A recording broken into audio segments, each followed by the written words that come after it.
কিন্তু শখের একটা ফেসবুক অ্যাকাউন্ট যদি দেখেন হঠাৎ লক করা থাকে, প্রবেশ করা যায় না, অবশ্যই কিন্তু আপনার মন খারাপ হবে, ঠিক না? আজকে সহজে আপনাদেরকে দেখাবো আপনার ফেসবুক অ্যাকাউন্টটাকে যেই কারণেই লক করুক না কেন খুব সহজে আপনি সমাধান করতে পারবেন আজকের এই ভিডিওটা দেখলে। তো ভাই অবশ্যই ভিডিওটা দেখবেন, কন্টিনিউ করুন। আমরা স্ক্রিনে চলে যাচ্ছি, আমি ভিডিওর মূল কাজে চলে আসলাম, সোজা ফেসবুকে চলে আসবো। যে দেখুন ভাই, টাচ করে দেওয়ার সাথে সাথেই লক দেখায়, আমি আমার ফেসবুক অ্যাকাউন্টে প্রবেশ করতে পারি না।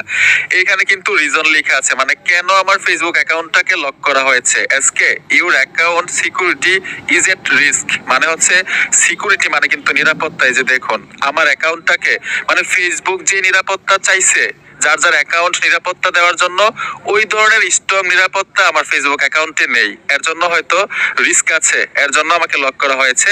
এখন এখানে দেখুন গেট স্টার্ট লেখা পাবেন, মানে আপনার অ্যাকাউন্ট যদি লক করে দেয় এখানে গেট স্টার্ট অপশনটা পাবেন, এই অপশনে ট্যাপ দিয়ে দিবেন। ট্যাপ দেওয়ার সাথে সাথেই আপনাকে কেন লক করা হয়েছে এখানে লেখা থাকবে। এই যে দেখুন আমি আমার ফেসবুক অ্যাকাউন্টে 2 ফ্যাক্টর অপশনটা অন করি নাই, এর জন্য আমার ফেসবুক অ্যাকাউন্ট লক করা হয়েছে। অনেকের পাসওয়ার্ড স্ট্রং দেন না, তখনও কিন্তু আপনার ফেসবুক অ্যাকাউন্ট লক করে দিবে পাসওয়ার্ড স্ট্রং এর জন্য। তখন আপনি গেট স্টার্টে টাচ করলেই, নতুন একটা পাসওয়ার্ড দিলেই কিন্তু, মানে স্ট্রং একটা পাসওয়ার্ড দিলেই আপনি আপনার ফেসবুক অ্যাকাউন্টে প্রবেশ করতে পারবেন। আর আমারটার ক্ষেত্রে হচ্ছে 2 ফ্যাক্টর অপশনটা আমি অন করি নাই। এখন কি করতে হবে, নিচে একটা অপশন পাবো, এই অপশনে ট্যাপ দিব। ট্যাপ দেওয়ার সাথে সাথে নতুন একটা অপশনে নিয়ে আসবে 2 ফ্যাক্টর অপশনটা অন করার জন্য। এখানে দেখুন টার্ন অন লেখা আছে, টার্ন অনে টাচ করে দিলাম। টার্ন অনে টাচ করে দেওয়ার সাথে সাথেই এখানে একটা কন্ট্যাক্ট নাম্বার দিতে হবে। কন্ট্যাক্ট নাম্বারে ফেসবুক পক্ষ থেকে, মানে ফেসবুকের পক্ষ থেকে কিছু কোড পাঠাবে, এই কোড আমি এখানে দিতে হবে। তো এই কোড আমি কিসের মাধ্যমে নিব, আমি এসএমএস এর মাধ্যমে নিব। এখানে মাঝখানের অপশনটাতে ট্যাপ দিয়ে দিব। তারপর এখান থেকে নিচে কন্টিনিউ নামে একটা অপশন পাবো, এই অপশনটাতে টাচ করে দিব। টাচ করে দেওয়ার সাথে সাথেই দেখুন এখানে একটা ফোন নাম্বার যাচ্ছে। আবার অনেক অ্যাকাউন্টের ক্ষেত্রে আমি নিজেও কিন্তু অনেক অ্যাকাউন্টের লক আনলক করেছি। কিছু কিছু সময় কিন্তু আপনার ফেসের ছবি চাইবে, মানে ফ্রন্ট ক্যামেরা দিয়ে আপনার ছবি তুলে এখানে দিলেই কিন্তু আপনার অ্যাকাউন্টটাকে আনলক করতে পারবেন। মানে যেই কারণে করে ওই কারণটা কিন্তু এখানে লেখা থাকে, ঠিক আছে?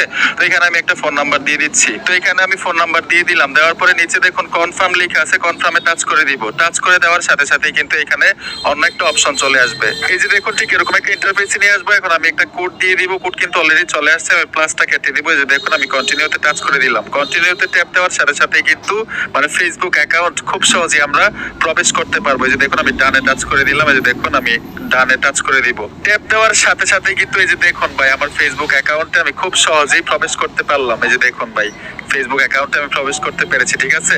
খুব সহজেই কিন্তু আমার ফেসবুক অ্যাকাউন্টের লকটাকে আনলক করেছি। আমার যেই কারণে লক করেছে এই কারণ কিন্তু আপনাদের নাও হতে পারে, ঠিক আছে? কারণগুলো দেখবেন যে কেন আপনার ফেসবুক অ্যাকাউন্টটাকে লক করা হয়েছে, ওই কারণগুলো সহজে বুঝতে পারলে কিন্তু খুব সহজেই আপনার ফেসবুক অ্যাকাউন্টটাকে আনলক করতে পারবেন। বন্ধুরা আশা করি খুব সহজে বুঝতে পেরেছেন। ভিডিওটা দেখে যদি একটু উপকার হয়ে থাকে তো অবশ্যই সাথে থাকবেন। দেখা হবে নতুন ভিডিওতে। ধন্যবাদ এতক্ষণ সাথে থাকার